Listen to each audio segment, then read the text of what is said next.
If someone were to ask you what the craziest Honda motorcycle ever built is, what would your answer be? The VFR 750, CBR900RR Fireblade, or something else? Well, what if I told you that's not even close? Meet the Honda NR750, the wildest and craziest motorcycle built by Honda. It was so insane that it had to be banned, and even after being banned, it's still regarded as one of the best bikes ever built. But what made the NR750 so wild, and why did it end up getting banned? Back in the late 70s, Honda was at a crossroads. The world of Grand Prix motorcycle racing was being dominated by two-stroke engines, loud, lightweight, and blisteringly fast.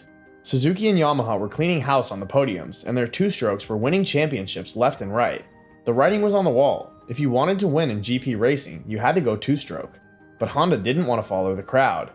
See, Honda's identity, its very DNA, was wrapped around the four-stroke engine. It was more than just a preference. It was a philosophy. Four-stroke engines were cleaner, more efficient, more durable, and in Honda's eyes, more sophisticated. So when the engineers at Honda were told to build a Grand Prix race bike, they weren't interested in just matching the competition. They wanted to outthink it, outsmart it. They wanted to beat the two-strokes using four-stroke technology, no matter how impossible that sounded. And that's where things get interesting. Regulations at the time limited engines to 4 combustion chambers. That meant you could have 4 cylinders, sure, but no more. So the typical 4-cylinder engine was the ceiling. But what if you could cheat the system, without actually breaking the rules? Enter the idea that would become the stuff of legend: oval pistons. It sounds insane because it was insane. Pistons are supposed to be round, right? That's how engines work. But Honda's engineers came up with something that had never been attempted before: oval-shaped pistons that were more like tiny racetracks than circles. These pistons were longer, giving them more room for additional valves, 8 per cylinder instead of the usual 4, and 2 connecting rods per piston. Why? Because this setup essentially turned a 4-cylinder engine into something that acted more like a V8. More revs, more valves, more power, and it still technically had only 4 combustion chambers, so it was legal under racing rules. The result was the NR500, NR standing for New Racing. It was a mechanical moonshot, a proof of concept wrapped in fairings, and when it finally hit the racetrack in 1979, the world watched in anticipation. But here's the thing: just because something is innovative doesn't mean it's ready to win. The NR500 was cutting edge, yeah, but it was also plagued with problems. It was heavy, it was complicated, it overheated, and worst of all, it just wasn't fast enough to keep up with the simpler, nastier, lighter two-strokes tearing through corners like wasps on steroids. At Silverstone, during its debut, one bike crashed and the other broke down. It was a disaster, but Honda wasn't done. Even after pulling out of GP racing for a while, they never gave up on the dream. The oval piston concept had been born out of defiance, and defiance doesn't die easily. Behind the scenes, the team kept refining, working, and reimagining the platform. Then, a decade later, they did something no one expected. They took that insane race bike DNA and turned it into a street-legal motorcycle. In 1992, the world met the Honda NR750. It was like Honda's mic drop, a love letter to engineering, a bike that screamed, "We did it our way." It didn't care about practicality. It didn't care about cost. It existed purely to prove that Honda could build something no one else dared to. But here's the twist: it was never meant to succeed commercially. The NR750 wasn't built to be the fastest. It wasn't built to sell in droves. It was built to push boundaries, and that it did. But along the way, it also revealed just how fine the line is between innovation and madness.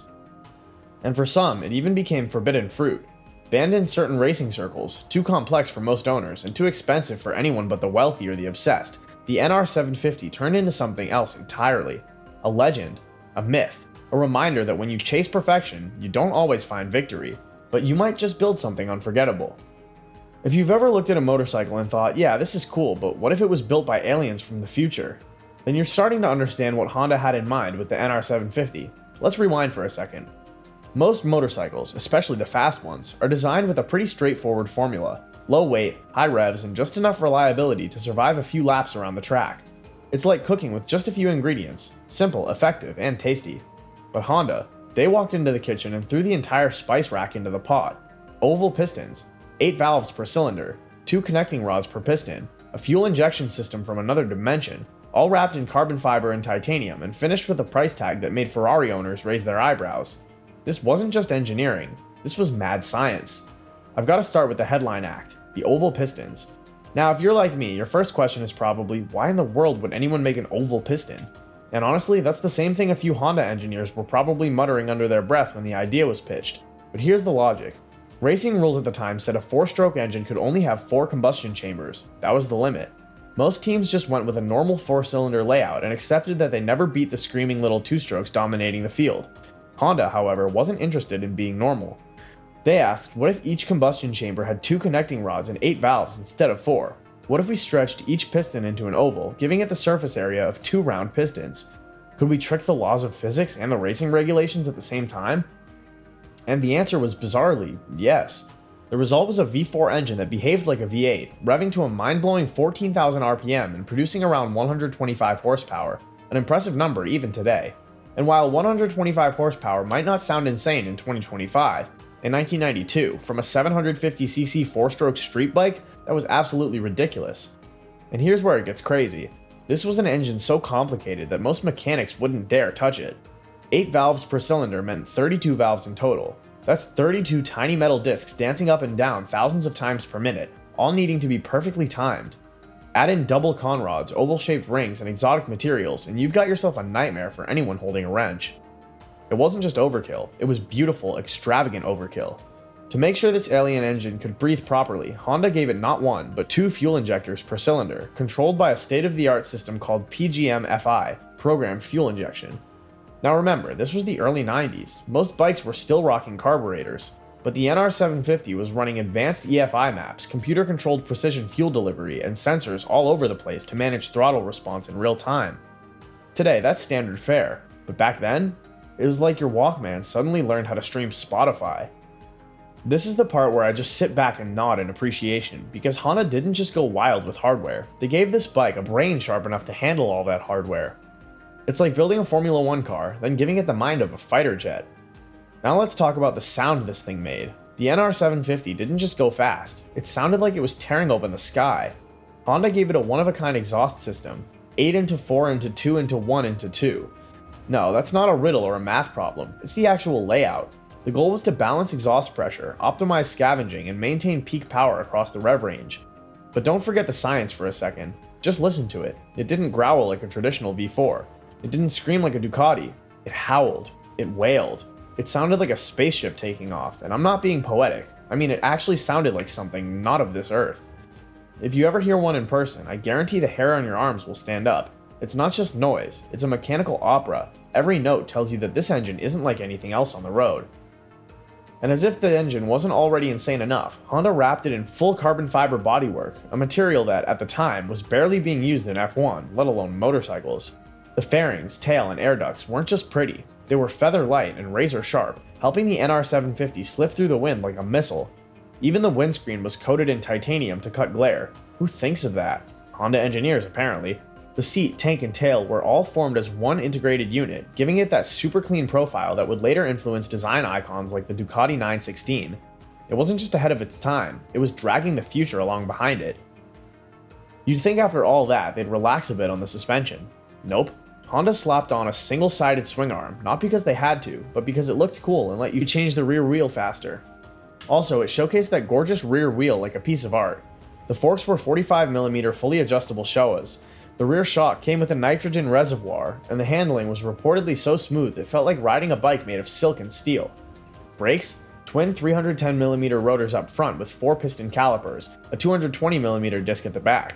Plenty of stopping power, but if you had any sense, you were probably afraid to even scratch the thing, let alone ride it hard enough to test those brakes. Now here comes the best part, or the worst, depending on your wallet. In 1991, the Honda NR750 cost $50,000. Not adjusted for inflation, that was the actual sticker price back then. In today's money, you're looking at well over $100,000. Let me be real here, nobody buys a $50,000 motorcycle in 1992 to commute to work.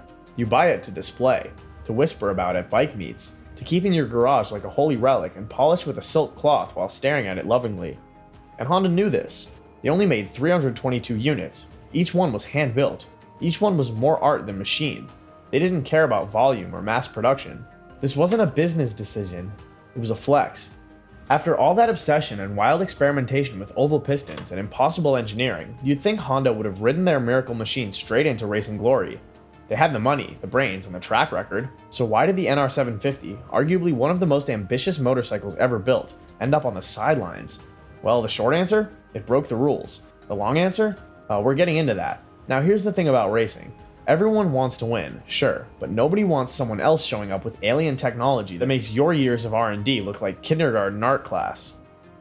The FIM, which governs motorcycle racing, had strict rules. 4-cylinder engines were allowed, sure, but what they didn't account for was someone like Honda saying, hey, what if we make each cylinder act like 2? The NR750, with its oval pistons, double connecting rods, and 8 valves per hole, looked like it was gaming the system. And even though Honda technically stayed within the rules, it rubbed everyone the wrong way. Competitors complained, purists scoffed, and regulators got cagey. So the FIM effectively shut it down. Not with an outright ban, but by tweaking the rules in ways that made it clear the NR750 and its oval piston weirdness weren't welcome on the racetrack. They didn't want other manufacturers to feel like they had to follow suit and spend hundreds of millions trying to keep up with Honda's space-age flex. Think of it like this, you're at a cook-off and everyone brings grandma's chili recipe. Then Honda shows up with a molecular gastronomy robot that extracts umami using lasers. Sure, it's still chili, but is it in the spirit of the contest?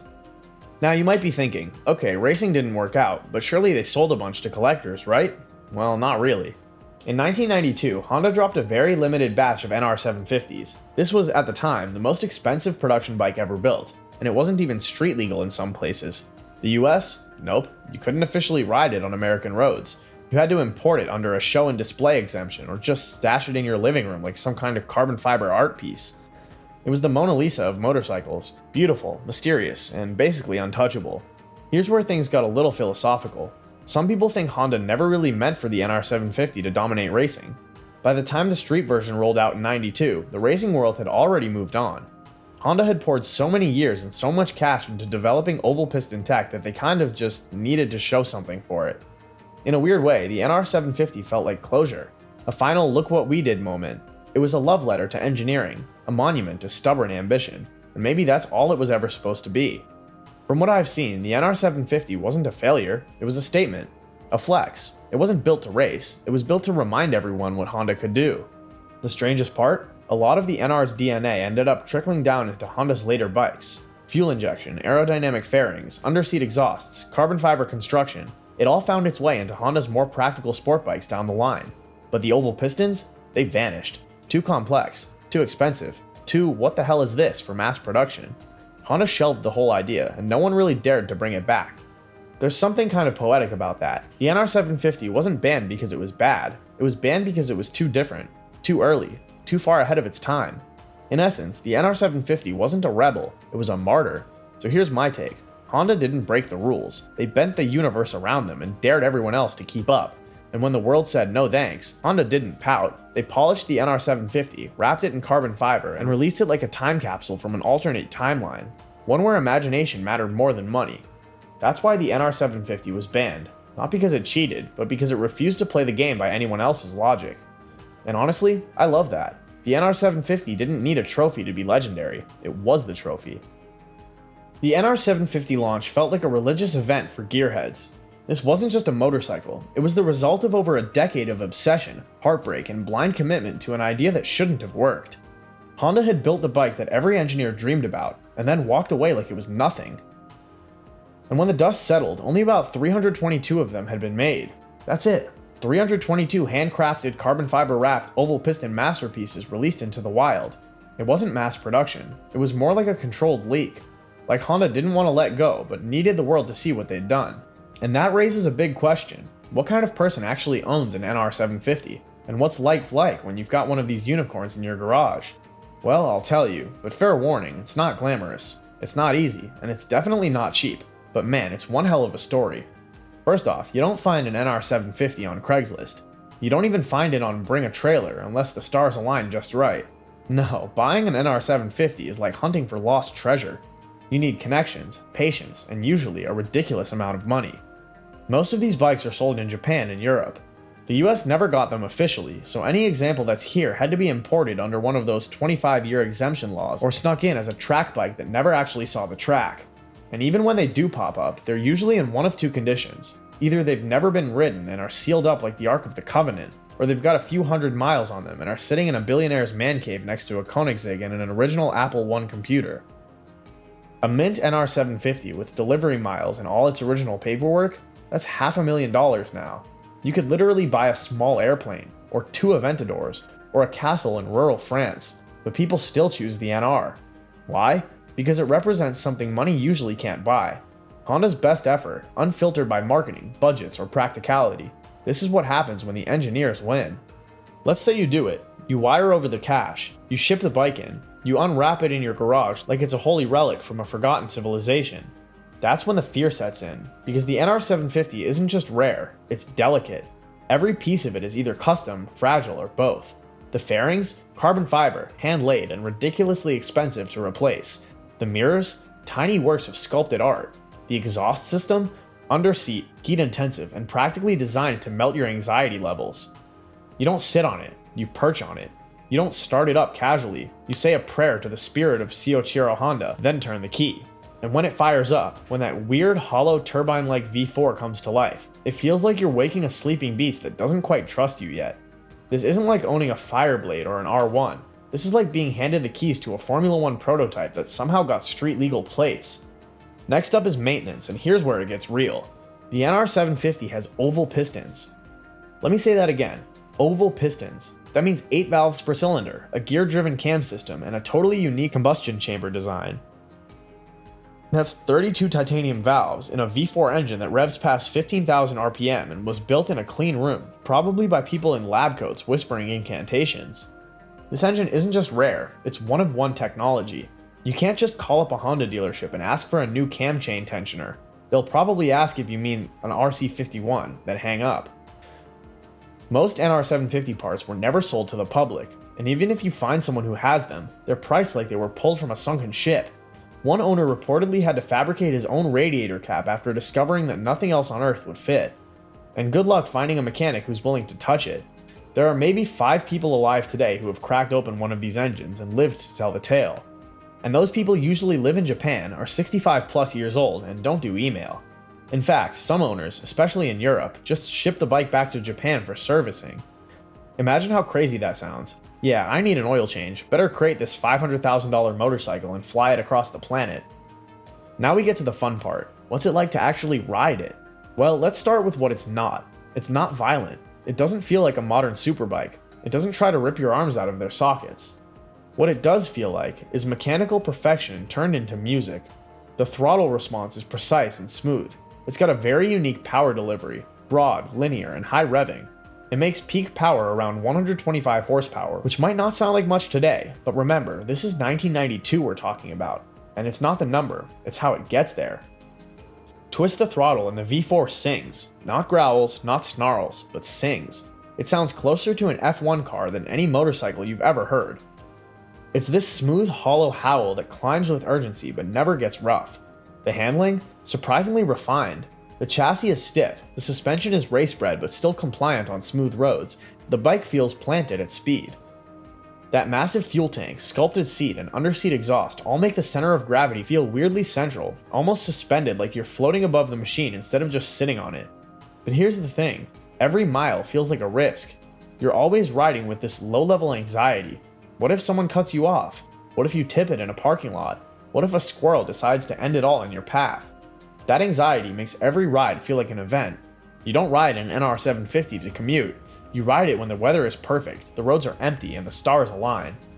I'll say it bluntly, people don't own NR750s because they need a motorcycle. They own them because they want a piece of the impossible. It's a collector's mindset, sure, but it's also something deeper. This bike represents the last time a major manufacturer did something completely irrational just to prove a point. And that kind of thinking, it doesn't happen anymore, not in a world of safety committees, emission standards, and ROI meetings. NR750 owners aren't buying speed, they're buying romance. They're buying the story, the myth, the idea that there was a time when engineers had the final say. And because of that, they tend to be very careful, very proud, and very private. Most of these bikes never see sunlight, and honestly, I get it. If I had one, I'd probably keep it in my bedroom under spotlights with a laser security system. Owning a Honda NR750 is not convenient. It's not logical. It's not even comfortable, but it's one of the most special experiences in the motorcycling world. You're not just maintaining a motorcycle, you're preserving a legacy. You're one of the few people trusted with a piece of a forgotten dream, and every time you see it, start it, or even just polish it, you're reminded that sometimes, just sometimes, corporations do something beautiful for no reason other than to see if it can be done. That's the NR750, and that's why, even 30 years later, it's still one of the most magical machines ever built. So we've gone through the jaw-dropping engineering, the price tag that gave accountants nightmares, and the mysterious story of how Honda seemed to quietly pull the plug on the NR750 like a magician finishing the final trick of the night. But here's where it gets interesting, and honestly, kind of beautiful. Because even though the NR750 didn't stick around long, and most of the world moved on to easier to understand sport bikes like the Fireblade, CBR900RR, or even the RC51, the NR750's fingerprints were all over the industry for years to come. You just had to know where to look. I always like to say the NR750 was like a band that only released one album, but the album secretly influenced every genre that came after. You might not have had one in your garage, but its spirit is sitting in every Honda showroom for the next decade, whispering ideas to designers. Let's start with the obvious, those oval pistons. Yeah, okay, they didn't make a comeback in consumer bikes. They were expensive, temperamental, and weird, but that's not the point. The point is what Honda learned trying to make them work. Every failure along the way taught engineers how to better manage heat dissipation, friction, valve geometry, and combustion behavior under extreme RPMs. The stuff that didn't make it to production, that got put in the notebook, and those notes shaped future engines, both in Honda street bikes and their race programs. The NR750 was one of Honda's first serious deep dives into carbon fiber bodywork, which at the time was practically aerospace level technology. Today, you can get a carbon fiber tank cover on a CBR900RR. We take it for granted, but that transition from space age fantasy to dealership floor, it started with the NR. And then there's the digital dash, which looked like it belonged in a spaceship. It was one of the first to ditch the big analog clocks in favor of a digital readout. Back in '92, it felt alien. Today, it's everywhere. You get on a Yamaha R7, a Kawasaki ZX-10R, a Panigale, even a Zero electric bike, and what do you see? Bright LCDs, customizable displays, gear indicators, and lap timers. The digital revolution for bikes started with experiments like the NR750. Its design practically whispered the future, from the single-sided swing arm to the underseat exhaust. Everything about the NR750 screamed, "Look at me, I'm not from here," and other manufacturers did exactly that. A few years later, Ducati would roll out the 916, a bike so pretty it practically redefined what a sport bike should look like. The undertail exhaust, the minimal tail section, the compact centralized mass, all of that owed something to the NR's silhouette. Even if they'd never say it out loud, you can draw a line between those two bikes and not get lost. Then there's the Fireblade, arguably Honda's most important sport bike ever. The original 1992 CBR900RR was all about lightweight and razor-sharp agility, but the refinement that came with later generations, that mix of stability and aggression, it wasn't just because Tadao Baba was genius, though he was. It was because the NR had already laid the groundwork. The NR taught Honda that big ideas were worth chasing, even if they didn't lead straight to a win. But here's the part that always gets me. Most people didn't know any of this was happening. The NR750 came and went, and unless you were a serious gearhead, it vanished from view. It wasn't in showrooms, it wasn't in racing, it wasn't even in magazines after a while. But quietly, and I mean real quietly, it kept showing up in all the bikes we loved. You know that feeling when you see a movie that bombed in theaters, but then years later it becomes a cult classic and everyone's quoting it? That's the NR750, except instead of quotes, it was influence. Instead of ticket sales, it was torque curves and frame geometry. It became the secret handshake in the motorcycle world, a story that engineers passed down to each other like folklore. Remember the NR? That was when we tried something wild. It was never about mass production. It was about stretching your brain until something broke, and seeing what you learned when it did. Here's what sticks with me the most. The NR750 wasn't just a bike, it was a mindset. It said, let's do this, even if it doesn't make sense. Even if it's too expensive. Even if nobody asked for it, let's do it because we can. And in an industry where so many decisions come down to market research, production timelines, and price points, that's incredibly rare. Honda could have taken the easy road. They could have stuck with inline fours, played it safe, and focused on selling units. Instead, they chased a unicorn, and even though they didn't catch it, they learned how to fly by trying. That mindset echoes in every bike that takes a risk. Whether it's electric motorcycles trying to crack the mainstream, adventure bikes crossing continents, or even little 125cc city scooters being over-engineered to perfection, somewhere in that DNA is a little piece of the NR750. And that leads us to the final question, the one I always get when I talk about this bike. Was it worth it? Every fiber of my gearhead soul says yes. Not because it was perfect, it wasn't. Not because it was practical, absolutely not. But because it dared to be something more than just a machine. It was a vision, poured into metal and carbon and fuel injection. A prototype masquerading as a production bike, a whisper of the future in a world that wasn't ready to hear it yet. And that That's worth every dollar, every blown gasket, every long night in the R&D lab. The truth is, this bike wasn't banned because it was dangerous. It wasn't banned because it was a failure. It was banned by time, by cost, and by a world that couldn't keep up. The NR750 isn't about specs, it's about soul. It's about what happens when a company full of stubborn, brilliant engineers decide to go all in on an idea that sounds impossible, and makes it real anyways. It's the closest thing we've got to a motorcycle built for art's sake. No compromises, no market surveys, just vision and craftsmanship and sheer bloody-minded determination. Even today, decades later, people still look at it and ask, wait, Honda made that? And that, to me, is the point. The NR750 was never meant to be the future. It was meant to remind us that the future only happens when someone dares to build something the world isn't ready for yet. So if you're lucky enough to see one in person, take a moment. Look past the paint and the curves and the wild engineering. What you're really looking at is a story, one of the rarest and most misunderstood in motorcycle history. And if you ever get the chance to own one, well, just promise you won't leave it parked forever. Bikes like the NR750 weren't made to sit in glass boxes. They were made to roar, even if just once, and remind us what happens when ambition outruns logic and turns into art. If you enjoyed this video, hit like, subscribe to the channel, and turn on the notification bell. See you in the next one.